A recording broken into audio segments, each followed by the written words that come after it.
Hey guys, and welcome back to another episode of SaaS Crunch. Today I'm joined with the Global Head of Demand Generation from Cognizant, Liam. And I'm excited to have him on because I came across Cognizant a few years back, primarily because a couple of our clients were using their software. So I got to learn a bit more about them. But also in the recent year or so, I think I'm in a segment of your target audience market. So I see a lot of your content, whether that's on search or whether it's on social. So you guys are doing some really cool things and I really want to get into that today. But before I do, what would be quite cool is if we can look into demand generation. And as a demand generation head of for Cognizant, you're probably the right person to speak to. So in your words, if you can let me know what you think demand generation means, and there also on top of that, what your role is in heading that department within the company. Good morning, by the way. Yeah, sure. Good question. So I suppose I'd probably, I find this question really difficult in just when you're asked just what you do really, and whenever I have to explain my role to anyone. But yeah, sure. To me, generating or demand generation is about building that awareness, demand for your brand and trust out there in your target ICP. So I think a lot of people talk about, the difference between capturing demand and what you have, and that's one element of it. Just people who are ready to buy already, and then creating demand, which is obviously putting yourself out there so you're first front of mind for anyone looking for a solution like that at the point that they're about to, or maybe educating your market to then find out that they actually need a solution like that, and they didn't know that before. So that's how I think of demand generation is. It's educating a market about what you do and the potential need for a service like yours, as well as the brand element of putting yourself out there so that you are top of mind for a service like that, even if they're not ready to buy it at that time. And then in my role, in my role in the company, basically I'm in that head of all of the new inbound business that comes in, and creating that demand for Cognizant through whatever channels that comes through, whether it's from paid social, paid search, events, email, all the sort of disposable channels that are available to us, then the creative messaging and campaigns that we then go out to market with. So that would probably sum it up. And so currently at the moment we've got like a team of 10, and we're broken out into segments and regions. So we have UK, US, DAC, and then we have SMB, which are small business, medium business, and then mid-market plus, which is our mid-market and enterprise segments. And that's kind of how we break it out, really. So not much then. No. Perfect. And so demand gen and brand building obviously go hand in hand. Obviously revenue is a big KPI for demand generation, but obviously revenue has that time lag from when you start to when ultimately you start educating the market, like you said, creating that demand compared to capturing it.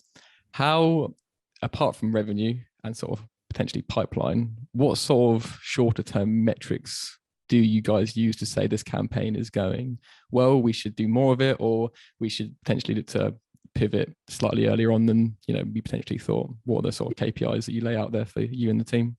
Yeah, so revenue is obviously, like you said, it's number one. So sure, that is what I'm scored on, and what I have to live up to.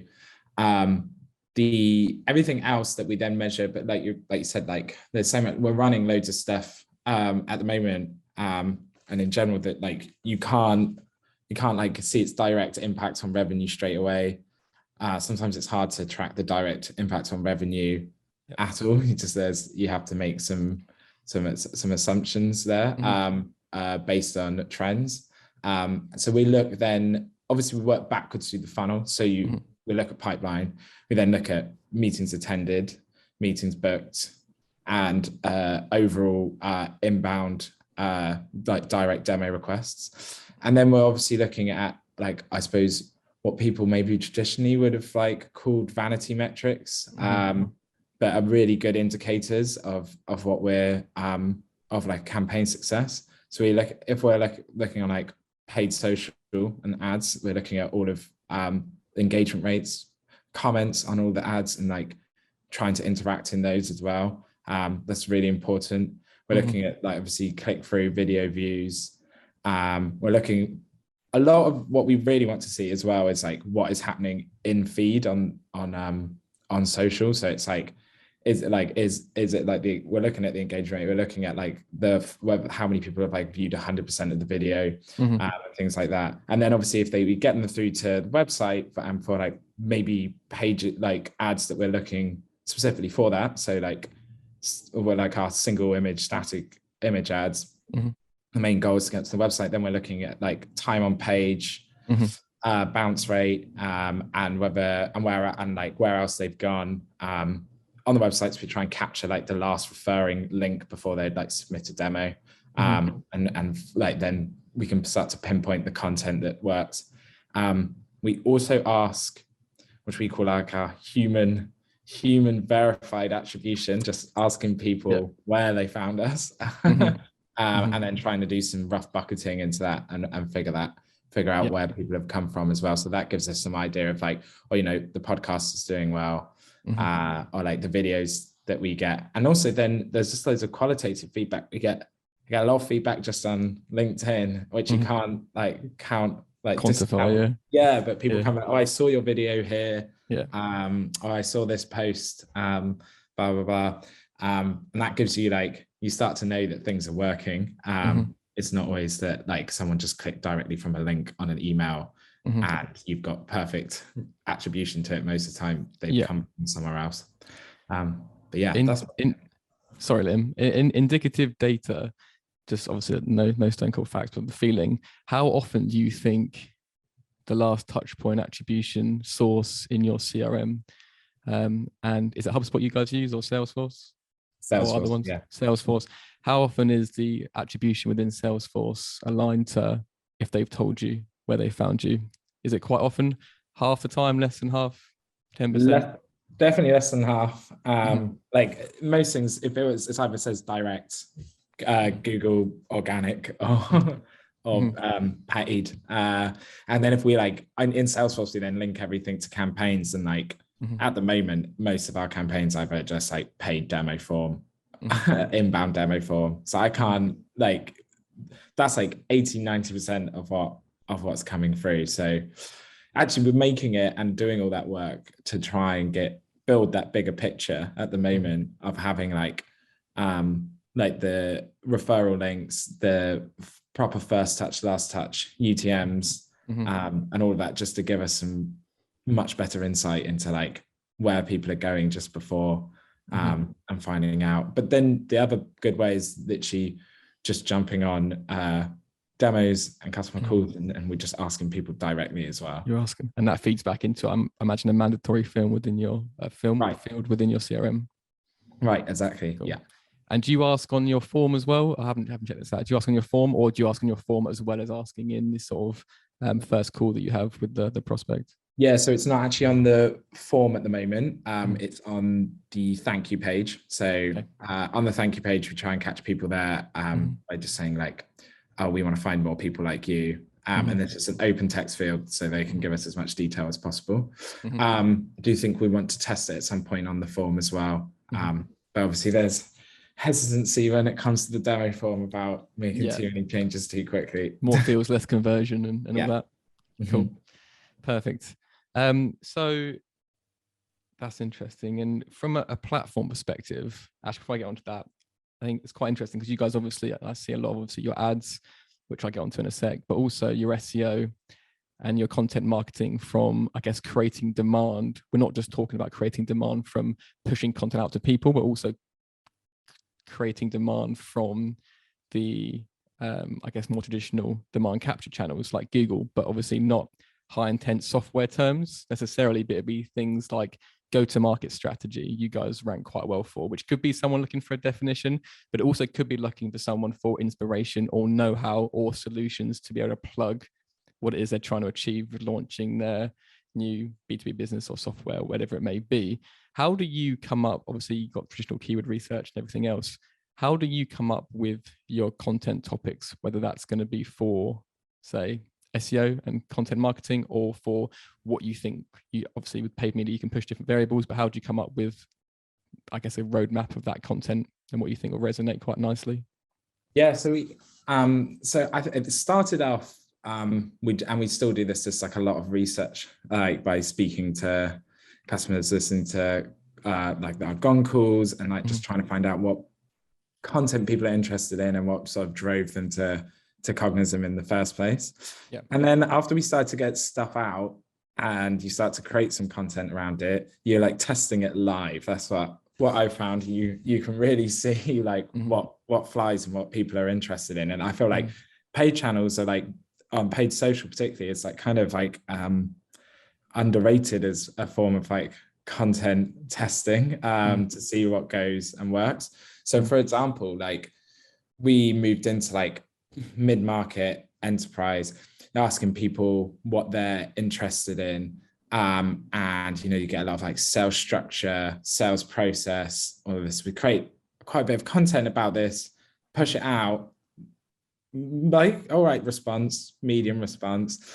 We push out some of the old usual things that work, cold calling content, push it back out to that market, and it's crazy. Everyone's commenting on it. You've got like on the ads, people are getting into debates, people want to sign up to those sort of like any sort of webinars or anything they want to learn about. So then you start to actually get like a good idea of what people are really interested in. And like you said, for like SEO and search, there's like, you can just, get into like search volumes and stuff like that. So you know what people are looking for. But like if it marries up then again with like what people are telling you as well, like go to market is like a big part of like a big thing of what we were looking to. We're like working our whole go-to-market strategy. Then we like focus then and double down on that as well.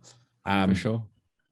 It's just like in-depth research really into trying to find out and speaking to people in our segment. Like it's easier for us in the sense that our target market is marketers and sales. Like I'm our own ICP for one part of it, and then we have a huge sales org. So they can not only do like you kind of understand the language, and you've got a lot of internal resources, but people can put each other in touch with other people who can let us know. So we are sitting at a bit of advantage there. Yeah, and if you have a thought and you have a question that you want to ask and you find the answer, it becomes the perfect content to write about, I imagine. Right, exactly. Self-fulfilling content. Yeah, perfect. And I really like the stuff you were saying about, obviously you can go after search volumes, but one of the things which B2B companies, I think, lack in a lot of cases compared to e-commerce companies is that two-way dialogue, in the fact that in e-commerce, you have a lot of reviews and a lot of people writing comments and everything, and the mass sort of give you an idea of the public opinion of your content and your product. Whereas in B2B, normally people just push things out and don't really receive information back. Whereas if you put things out on LinkedIn and paid social, and you look at potentially any comments or whatever on YouTube videos and whatnot, you can see the response. You can see what's kind of things people are resonating with. Some things you thought probably were going to fly, I imagine, haven't flown. And some things which you're like you mentioned, the cold calling thing, for example, does really well, which you may or may not have expected it to. And then you can just double down on those bits of content and go deeper down that sort of rabbit hole of content and sort of pulling out the nuances within it. So I think that's definitely quite a cool thing that people can go and implement, is working out how whether that's podcasts, videos, paid social, start getting that feedback loop to what people actually think, and then using that as a starting point to create business content and strategy off the back of that.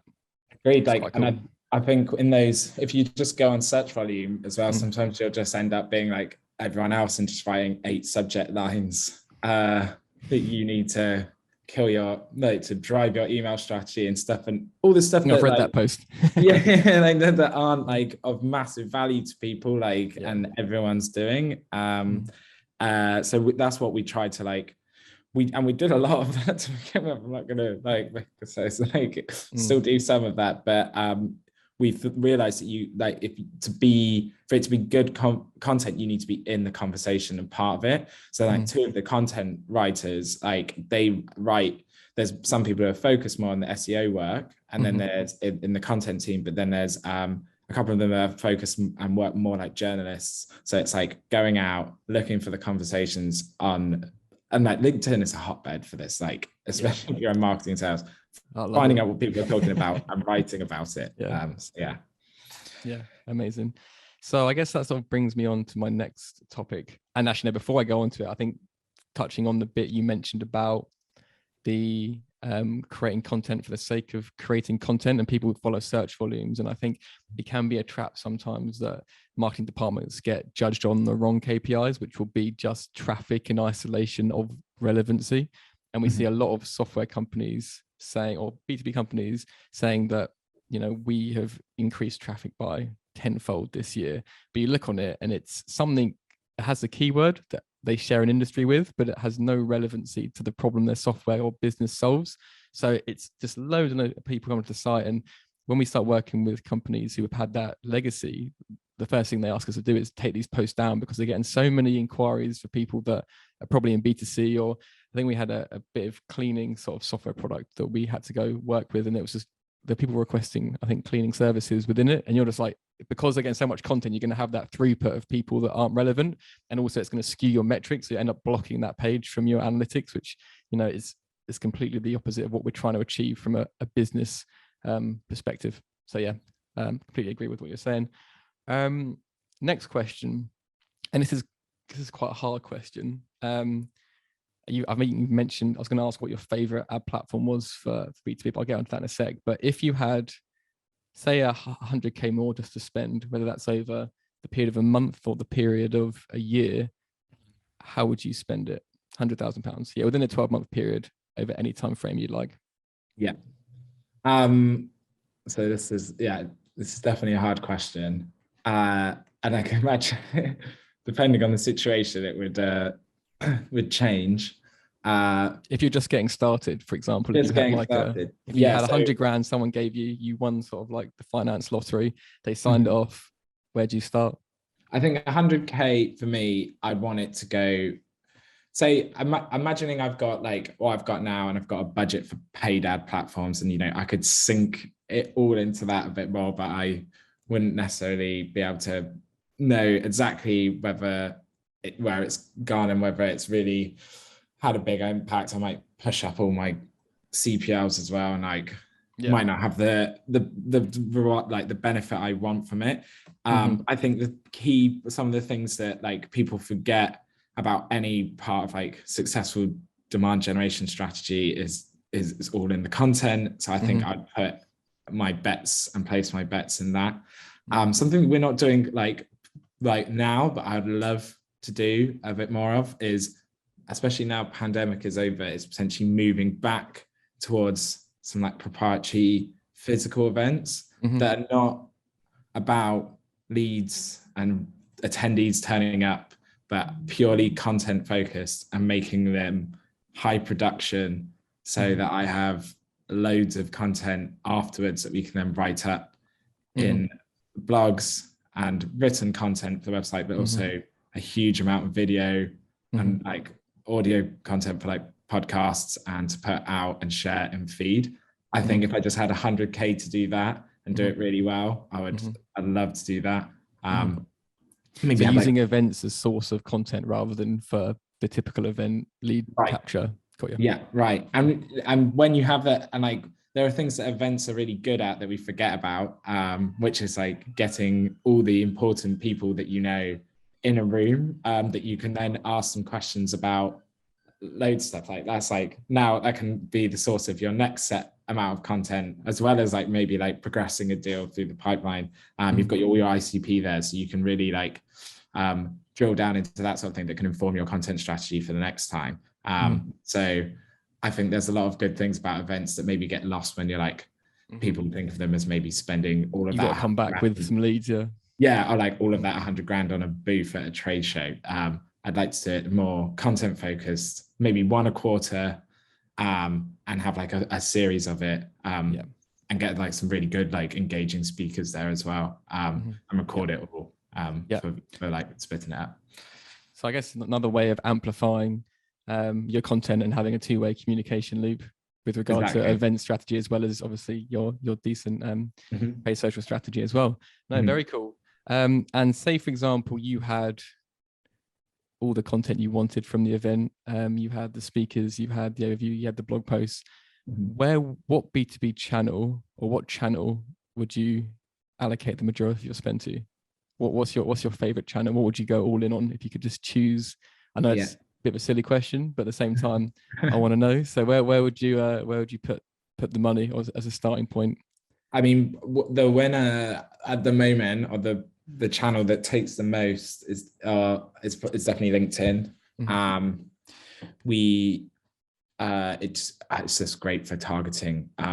Like you can really you can pay there to serve up your ads right in front of the people that you want it to be. And for marketing and sales particularly, they're on the platform all day, like at work. So you can really get to them. We found like more success with Facebook and Instagram, investing in tools that help us target better there, and probably need to expand a bit more on that. And that's like something I want to work into using better. Because I think if you can find your target on Facebook and Instagram, you can often get you get cheaper CPM. So if you can get in front of them and make sure that the content is suitable and engaging for Facebook and Instagram and optimize for it, then you can do just as well there. But I feel like some of our problem, and I think it could often be the problem to B2B, is take a bit of LinkedIn content and try and ham fist it into Facebook, which obviously takes a bit of switching around. But anyway, LinkedIn would definitely be number one for now. Sure. And how do you guys use Facebook? Obviously, you do use Facebook ads. Is it primarily for retargeting and like lookalikes, or do you use a tool like Clearbit, for example, to be able to actually go a bit more B2B focused and add that layer of targeting? I'm surprised you do. Okay. So we currently use metadata. Then that helps us build lookalike or custom audiences, which then can push and gives a really high match rate in Facebook. So you can build the audiences within metadata itself, and then push, and then they go over to Facebook. So basically, you get kind of like LinkedIn style audiences within Facebook itself. Yeah, awesome. And I'm guessing that's just sort of pushing it and amplifying the content, and then you sort of, it's the same metrics you'd be using from LinkedIn, right? Facebook as so we content engine. So it's all like ungated, like a lot of video and carousel ads on Facebook for like pure like engagement within the platform. I feel like if you don't have a tool, if you want to run any type of lead gen on Facebook, you won't hit the target market. And I think Facebook for lead gen is just like, it's just fully off the cards unless you have like a targeting tool and that's what you want to do. But when you are using it for like creating demand and trying to get like engagement in feed, then I think Facebook is just as valuable as LinkedIn if you can get it working and make sure you focus as much time on it. Sure. And with regard to channel, obviously you guys do Google ads, which I want to talk about quickly. And software companies or SaaS companies and Google ads have some industries we work in some industries that have a real love relationship with it. Google ads, Bing ads work really nicely. CPCs are expensive, of course, but the throughput of the lead quality and the revenue off the back of it, which we can find through the GSLID data and all that stuff, is really good. Other side of it, some industries don't seem to work too well, and then some sort of work in the middle, which is probably where we see the majority of people sitting. Now, the way in which we utilize Google ads does differ in industry, and I'd be good to get your take. Is obviously it's a traditional direct response channel. Someone's looking for it, they have that intent, it's an intent channel, they will click on the ad and that whatever percentage conversion rate. Do you guys use Google ads primarily to drive direct response revenue or direct response leads through the platform and that flow through the Google ad, or do you use it as a way just to gauge intent, to say this person's looking for this tool, they've clicked on the landing page, I'm not too worried about them filling out a form straight away, but I'm gonna hit them really hard on that audience side from a paid social perspective to try and get them more embedded on our tool before they actually get in contact with us? I think, makes sense. Yeah, we use it primarily direct response.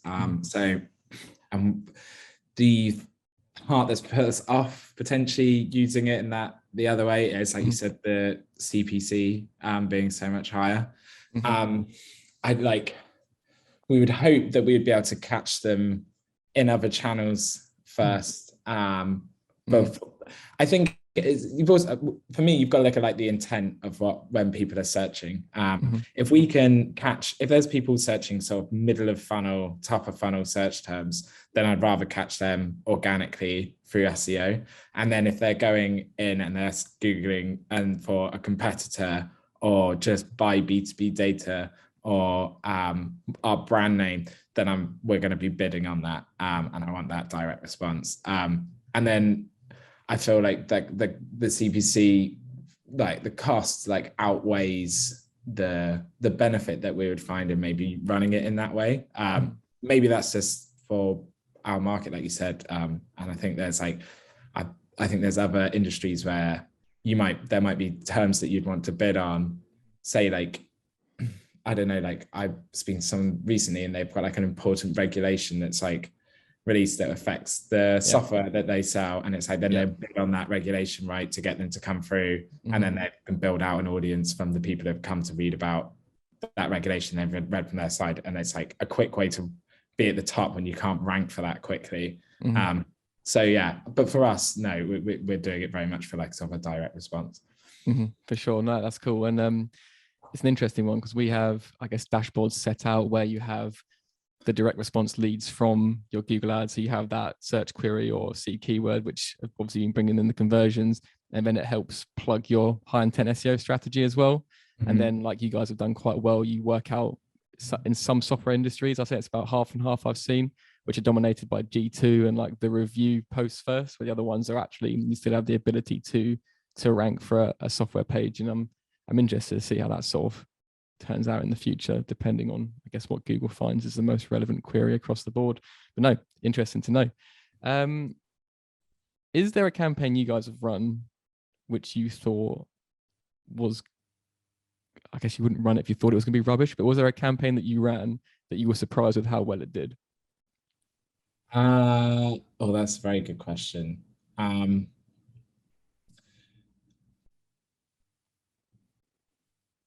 trying to the cause by surprise and sort of. Yeah, it's a bit of a bit off piece, this one. Yeah.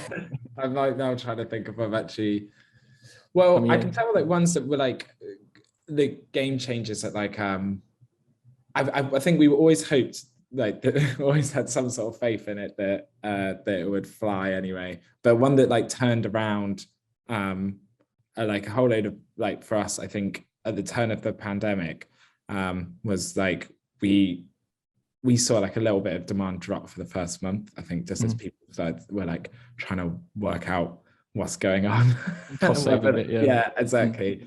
And we're like, and this was like for direct performance and like direct response, is we were like trying to work out what would be like a lower barrier to entry at the time, to like, and what we could do to like get people speaking to us, and like and that might be like less abrasive than like a demo in that case, and in that front. So then we were like, okay, we'll just test it. We'll just test launching whether if we offer people 25 free leads up front, which people probably seen go around.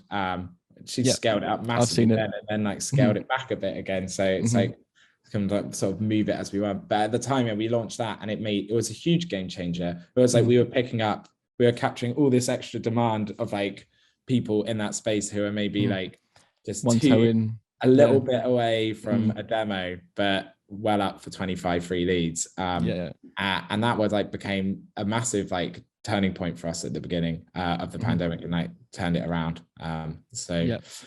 That's definitely one that did better than we first expected. It was just like an experiment, and then it went really well. Yeah, no, I think when I saw it, I quite liked it because it was, I don't know if it's the correct term, if I'm using this, but it's sort of, in a way, flipping the funnel that people, oh, wait 1 second. I think my battery's just run out. 1 second, let me just pause this. Sorry, camera cut out there. So I'll jump back in. So I think what I was saying was there was something around, and I'm not sure if I'm using it correctly, but flipping the funnel in the fact that rather than trying to persuade people to use the product, you're then actually creating that product first led approach where you're saying, we're going to put our money where our mouth is here. And you can actually go and try the product for free. And obviously, if you guys, that fit perfectly because you were given 25 free leads. And I remember thinking in my mind, why I made a video about it was because it reduced the friction for me to say, actually, I haven't got to put my money where my mouth is to actually go and spend the time and, speak to a salesperson and go through whether it's right or not for me and go through that process. But it gives you that immediate sort of, let me test drive this. If these come back and you've nailed it, I recognize the brands and everything else we need it, then it probably is something that you can look into in a lot more detail.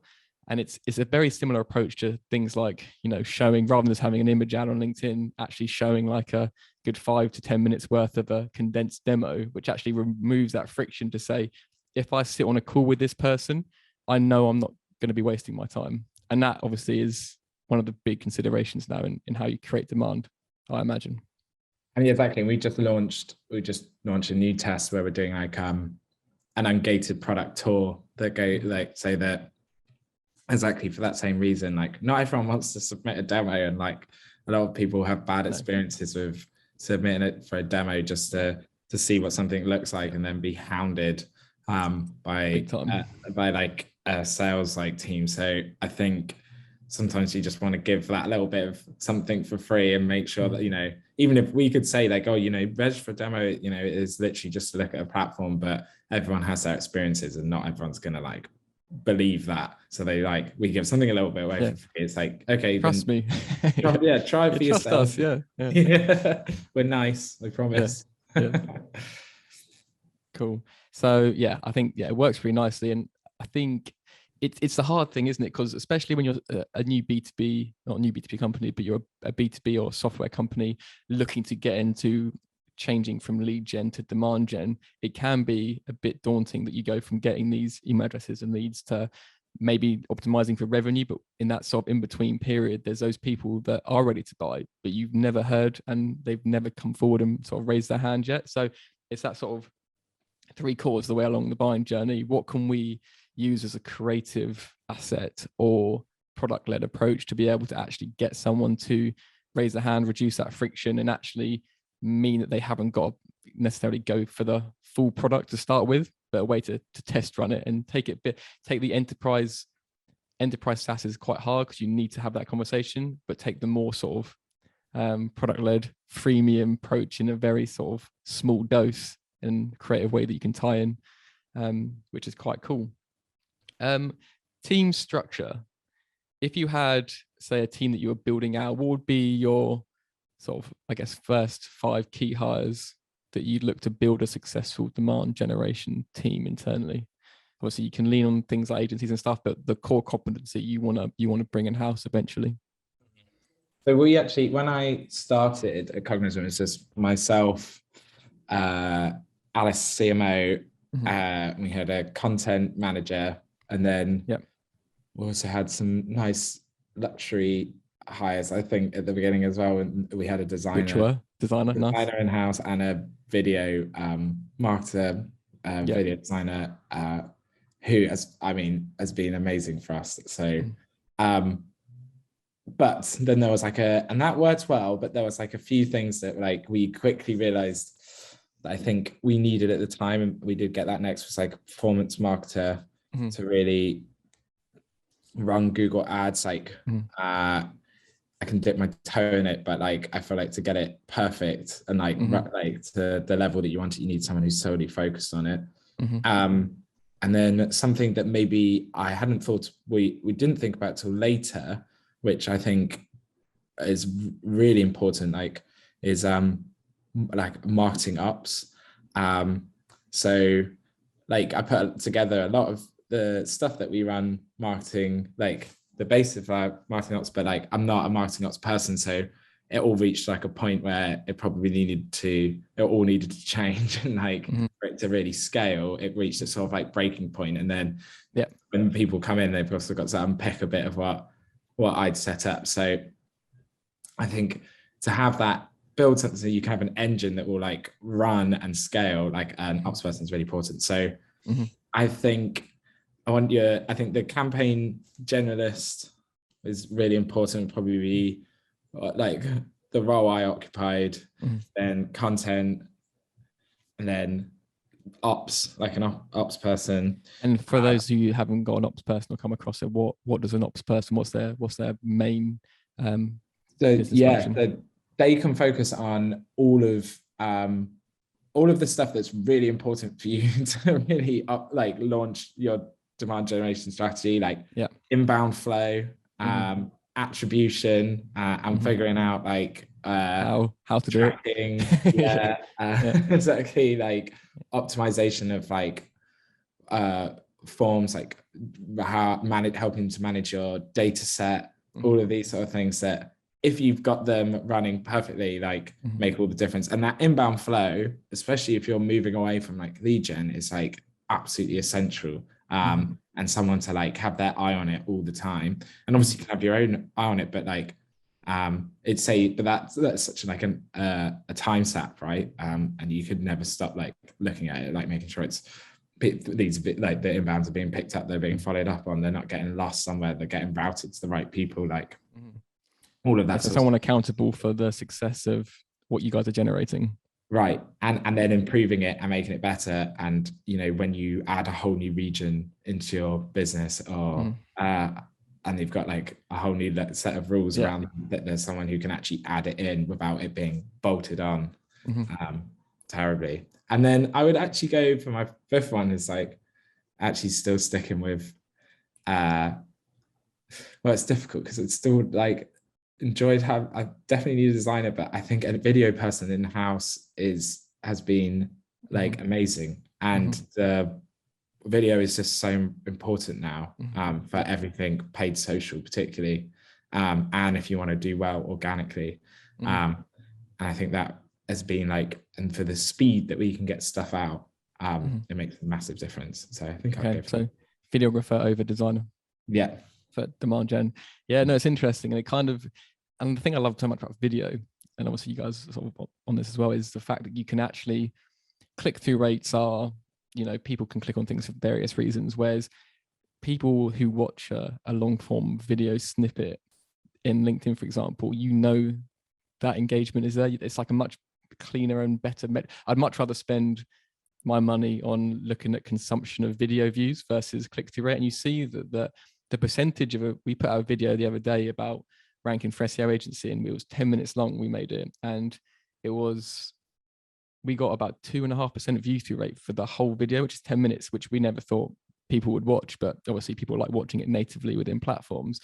And the 2.5% was actually higher than the click-through rate that the video got. So you're actually getting a higher 10-minute watch rate than you are click-through rate for your website. So if you ungate your stuff, by gate I mean if you actually put it natively in the platform and use it as a mechanism for people, what they're actually interested in, I can totally get on board with just the consumption over forcing everyone to come to your site and filling details out all the time.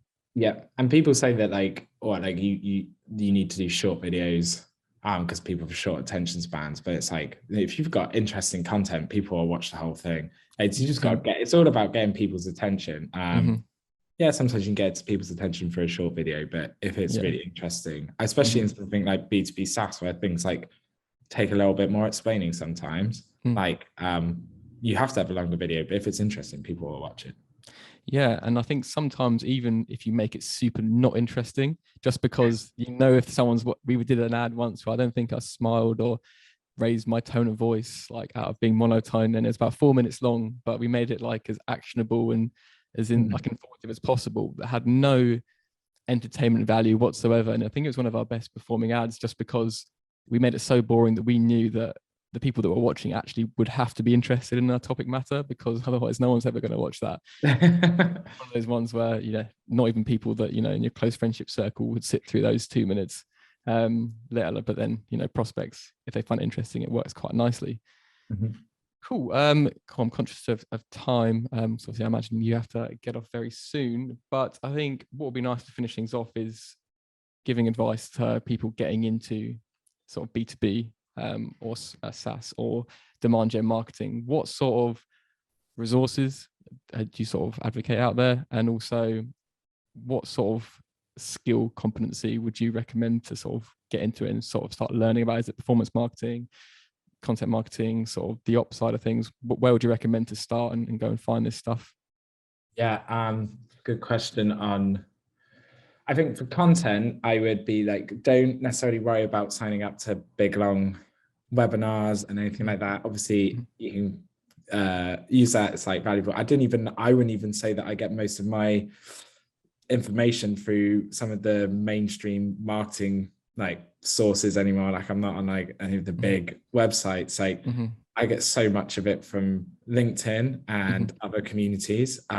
Like we're a member of like DGMG. Is that the Dave Gerhardt? Yeah, David Gerhardt's one. Great community there. You can literally just speak directly to other marketers. I think all of the content that like on LinkedIn that's like different companies are putting out, like Refine Labs obviously just putting out like loads of great stuff. You can learn from there, and I just find like then all the other sort of like top people in the industry, what they're talking about, and then you can see people in the comments and speak to them as well. So like, I would just say like just go on LinkedIn and connect, find people, and join some other like communities as well. I think that's the best way. And then along the way, you'll find like different podcasts and lives and stuff that will help like helps out with learning. Over and above anything that I've read like book-wise or anything like that at the moment. And then I'd say in terms of like competencies, like it's difficult. Like I probably started my career like at the time I was like learning everything ops-wise and just sending emails and blasting stuff out like that. Figuring it out, yeah. And then I picked up maybe a bit more on like the digital channels, was like, but that wasn't what everyone started with. So I think a good way is if you can get yourself into an early stage startup that's got the right attitudes towards marketing and doing it right, then you'll learn the most, because you'll be able to cover so many different bases, and you'll be able to work out like, is content for me? Is demand gen for me? Which, do I actually prefer doing all the performance stuff? And you can start to really like dip your toe in and try everything stuff out. And then you can work out as well whether what you're better at is like, if you're better at the more analytical stuff or the creative stuff or like or messaging, I might go from there, I think. And then maybe you'll find out you're a generalist, and then you'll just stick to it all. Process of elimination. Awesome. Cool. Nice one. I think that's everything that I've got. I don't know if you have anything you wanna chat about or bring to the table at all. No, all good. Yeah. Awesome. I was hoping you said that because we've run out of time. So where can people find out more about you, Liam, and sort of contact you if they've got any questions and potentially, look at Cognism? Yeah, I'm open, very open to be connected with on LinkedIn. You can find me there. Being more active, trying to build up my own organic following for myself and for Cognism. So I'll be posting a bit more as well. So please find me there. And then if you want to find out more about Cognism, then feel free to message me beforehand. But if not, you could go on our website and hopefully find a load of information there that explains and helps you out too. Awesome. No, that is a nice thing about LinkedIn, is you do get busy inboxes with people trying to sell you things, but when someone does actually send you something which is genuine and they are interested, then it's so easy to just start the conversation and dialogue there. So right. Big over at LinkedIn. Perfect. Nice one. Well, thank you, Liam, for your time. That's all for today. But hopefully speak to you guys soon. Cool. Thanks. Cheers.